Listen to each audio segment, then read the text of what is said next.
Keep on asking and you'll receive what you ask for. Keep on seeking and you will find. Keep on knocking and the door will be opened to you. For everyone who asks receives. Everyone who asks will receive. Everyone who seeks finds, and to everyone who knocks, the door will be opened. You parents, if your children ask for a loaf of bread, do you give them a stone instead? Or if they ask for a fish, do you give them a snake? Of course not. So if you sinful people know how to give good gifts to your children, how much more will your heavenly Father give good gifts to those who ask him?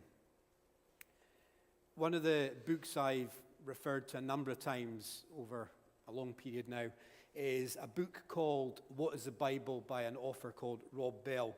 And in it he talks about how we should read the Bible as well as expanding on some interesting stories. And he talks about zooming in, zooming out, going back and forward.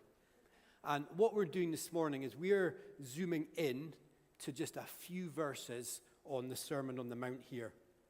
But it's important that we also zoom out to get the big picture. We go back and think about what we've just read, and we also think about what's coming next to give us the fullest picture of what's going on here. And I think these verses are a great example as to why we should do that. Because if we don't, we can miss the point completely about what these few verses are about. And the first thing I want us to do this morning is not to confuse God with Santa. How many days till Christmas? 99 days to go. 99 days. But how often do we come to God with a list of things that we want, hoping that we'll get them? And you could jump to that conclusion, couldn't you? Because it says there, but we will receive what we will ask for. Imagine we just stopped there this morning. Whatever you want to ask for, God's saying he'll give it. Let's just go home and forget about the rest of it, because that sounds pretty good to me.